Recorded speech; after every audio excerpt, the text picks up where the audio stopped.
A partir de allí son los dueños del país. Porque cualquier magistrado del Tribunal Supremo de Justicia que haga algo en su contra, está despedido. Cualquier fiscal que se le ocurra hablar en contra, está despedido. Cualquier defensor del pueblo que se le ocurra hablar en contra, está despedido. Es decir, el chavismo se hace el dueño de todo. Y Hugo Chávez se hace emperador de Venezuela.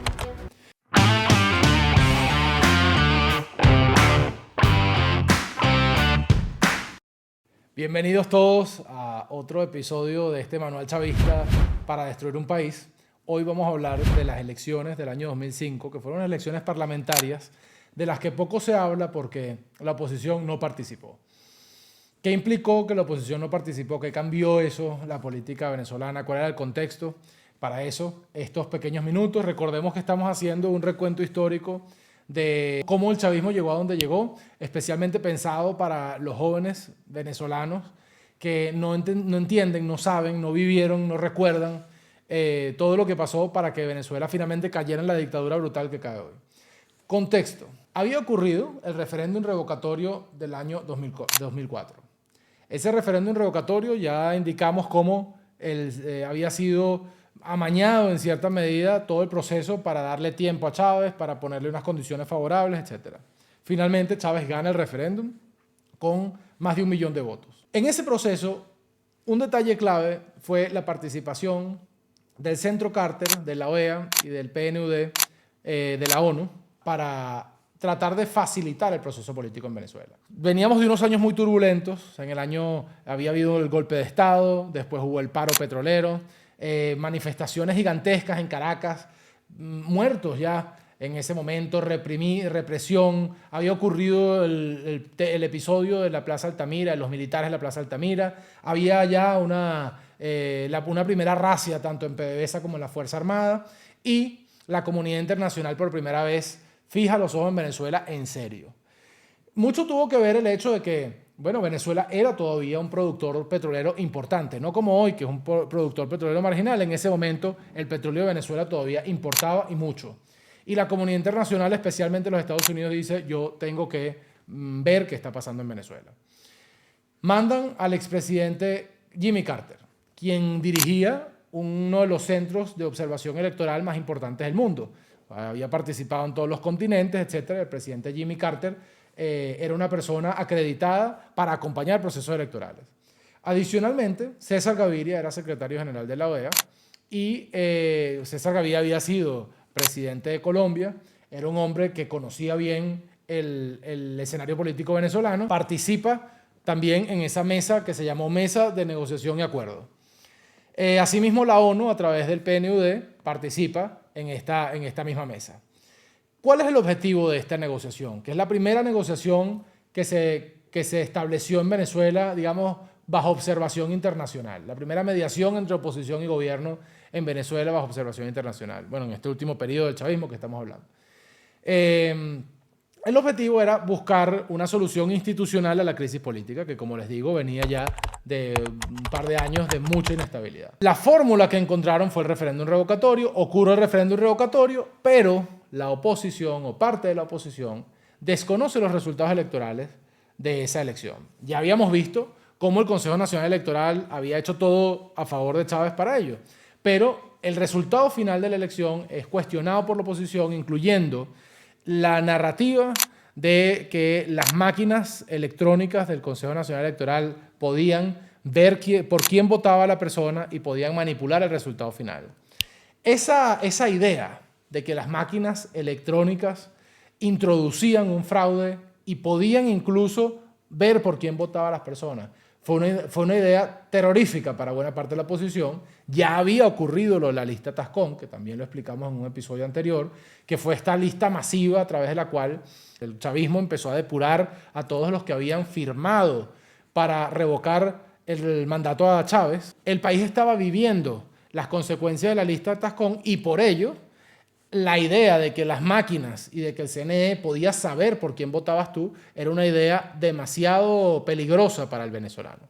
¿Qué pasa? El año siguiente, en este contexto de duda electoral, de conflicto, de desconocimiento de los resultados, con la sensación de fraude en buena parte de la población y con la sensación de victoria absoluta por parte del chavismo, quienes además empezaban a tener un viento de cola muy favorable en lo económico porque las misiones se habían podido potenciar gracias al aumento de la producción petrolera que se había recuperado ya en buena medida del paro petrolero y que además los precios del petróleo empezaron a subir y a subir y a subir y Chávez empezó a gozar de precios del petróleo récord. Entonces Chávez tuvo más plata que cualquier otro presidente de la historia de Venezuela en los últimos 50 años.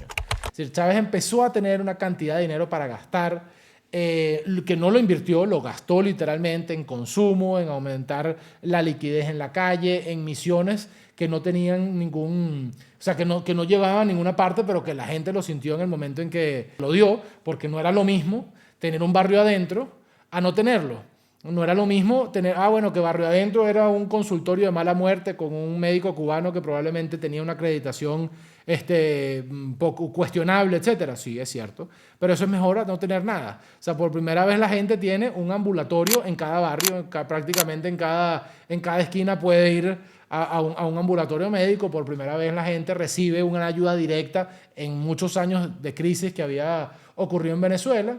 O sea, porque recordemos que en la década de los 90 hubo recortes en Venezuela, hubo un ajuste económico muy duro, etc. Bueno, aquí empieza una bonanza, jamás como la de los años 70, años 80, una bonanza que fue malgastada de una manera brutal, y bueno, las consecuencias las vemos hoy, pero hubo plata en Venezuela, y eso favoreció tremendamente a Hugo Chávez, que a través de las misiones logró meterse en el bolsillo a buena parte del país. Entonces, por una parte, una oposición que decía aquí hay un fraude y esto va para dictadura. Y por otra parte, tenías a un país que decía, no, mi comandante es el primero que le da al pueblo lo que necesita y es el primero que comparte la riqueza del petróleo con el pueblo. En ese contexto hay unas elecciones parlamentarias del año 2005. Las elecciones parlamentarias son muy importantes. Normalmente tienen menos publicidad, porque tienen menos publicidad, pues no se nombra el presidente, pero son muy importantes porque según la Constitución de Venezuela, para nombrar el fiscal general, para nombrar a los magistrados del Tribunal Supremo de Justicia, para nombrar al defensor del pueblo, por ejemplo, y para muchas otras decisiones es necesaria una mayoría calificada de la Asamblea Nacional. ¿Qué significa eso? Que no basta con tener 50 más uno de los votos. O sea, no, imaginemos que la Asamblea Nacional es de 100 votos. Bueno, no basta con que tú tengas 51 para poder nombrar un magistrado o para poder nombrar a un fiscal general.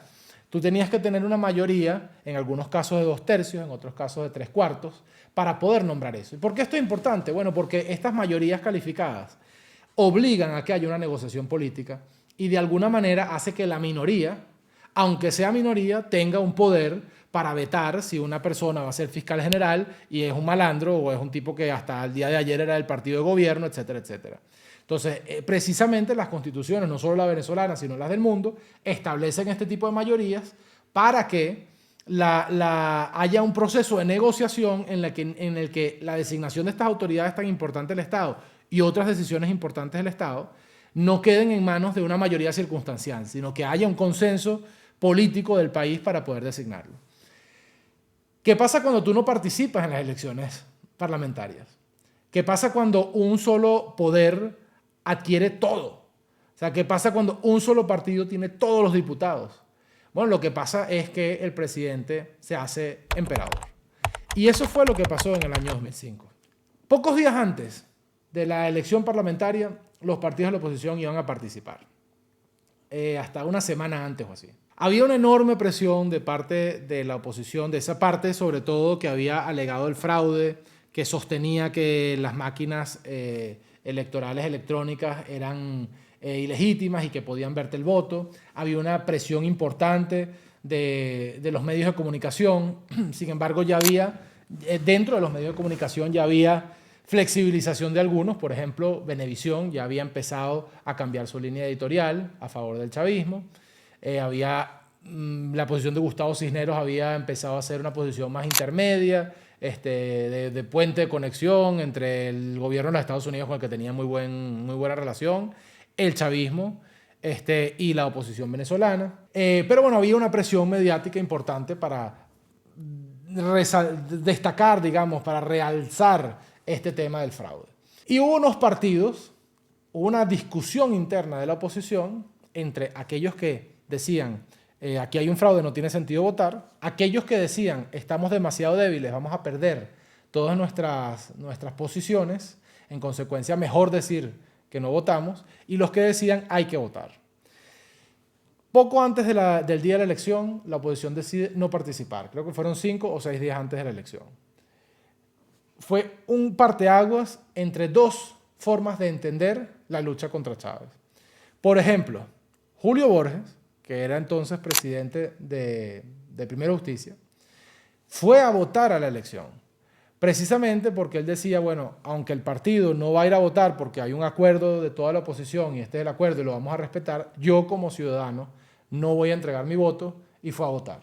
Eso tuvo unas consecuencias políticas gigantes para Julio. O sea, Julio a partir de allí tuvo años de ser tildado allí de vendido, de negociante, etcétera, etcétera, etcétera, porque su posición fue ir a votar en esas elecciones.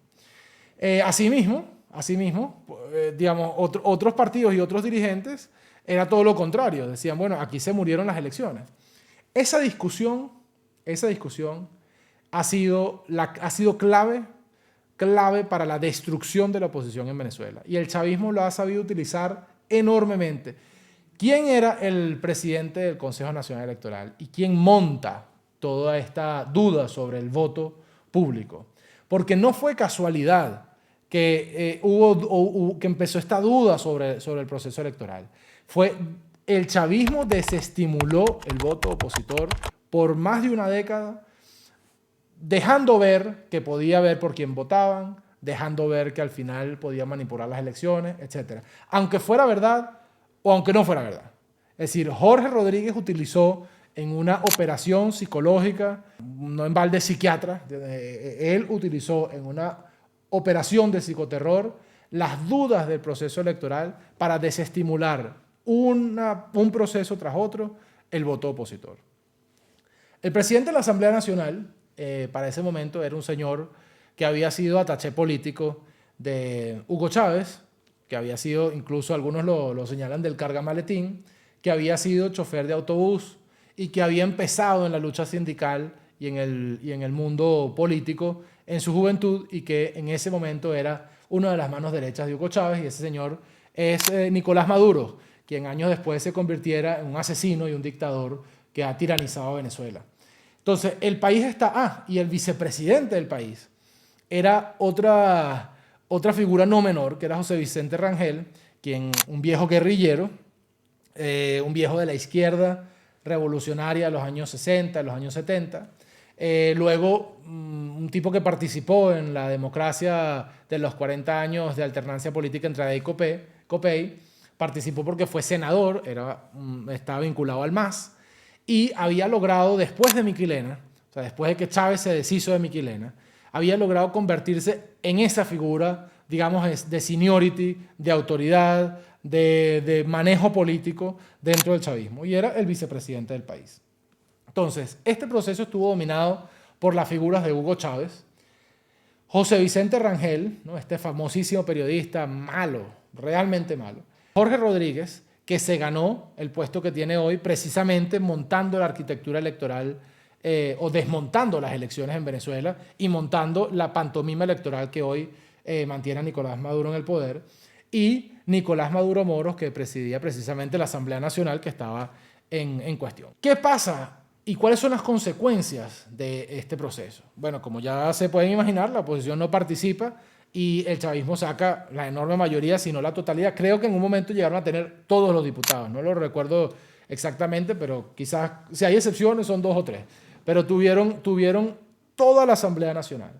A partir de allí son los dueños del país, porque cualquier magistrado del Tribunal Supremo de Justicia que haga algo en su contra está despedido. Cualquier fiscal que se le ocurra hablar en contra está despedido. Cualquier defensor del pueblo que se le ocurra hablar en contra está despedido. Es decir, el chavismo se hace el dueño de todo y Hugo Chávez se hace emperador de Venezuela.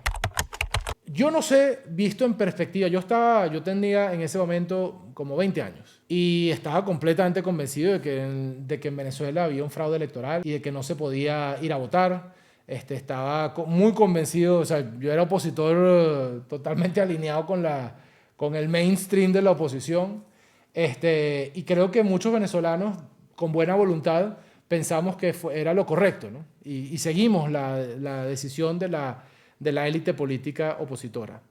Sin embargo, visto en perspectiva, creo que fue un enorme error no haber participado en las elecciones. Y sobre todo un enorme error sembrar no solo la duda en el proceso electoral, que algunas de esas dudas eran justificadas, pero sobre todo sembrar la duda entre la propia oposición, de este es traidor, este está vendido, este es el bueno, aquel es el imbécil, porque el que votaba y el que vio con claridad que era un error no ir a votar, entonces empezaba a decir de los otros que bueno, que había que salir de ellos porque había que anularlos, porque esta gente no sabía lo que estaba haciendo y porque había que, esto era una oposición que no servía y tal.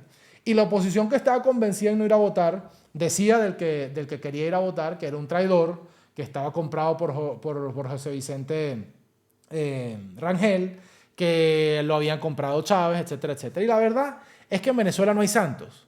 O sea, la verdad es que en ese momento, que todavía no había el nivel de polarización que hay hoy, tanto José Vicente Rangel como el propio Chávez hablaba con los partidos de la oposición.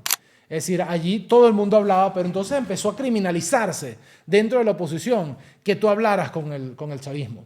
Y empezó a generarse una política muy rara de no conversación, una política muy rara de polarización total, una política muy rara de Chávez vete ya, que venía nutrida de todo lo que había ocurrido desde el golpe de Estado en adelante, pero que empezó a ser una guerra dentro de la propia oposición. Esa guerra la vivimos hoy. Han pasado 20 años de la decisión de no ir a las elecciones del año 2005.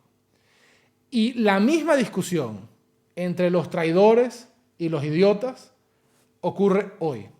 Yo no creo que haya habido una manera más hábil de ganar el control total del Estado venezolano que precisamente incentivar esa fractura de la oposición. Y en eso tuvo un rol clave José Vicente Rangel y también tuvo un rol clave y lo sigue teniendo Jorge Rodríguez. A partir de este momento, Hugo Chávez era como un cartón de leche en un supermercado, tenía una fecha de vencimiento. La Constitución solo permitía una reelección presidencial, ya esta era su segunda. De allí la idea enfermiza de doblar el Estado para quedarse en el poder siempre. De allí lo que vendría en los años siguientes, las propuestas de reforma constitucional, la reforma exitosa de la reelección, exitosa para ellos, de la reelección indefinida, y el control absoluto del Estado a costa de lo que sea. De esto vamos a hablar en la próxima entrega, por lo que les agradecemos a todos que se pueden compartir con la gente joven que no entienden cómo llegamos aquí. Estos capítulos sería una buena idea. Suscríbete a mi canal y nuevamente muchas gracias. Hasta la próxima.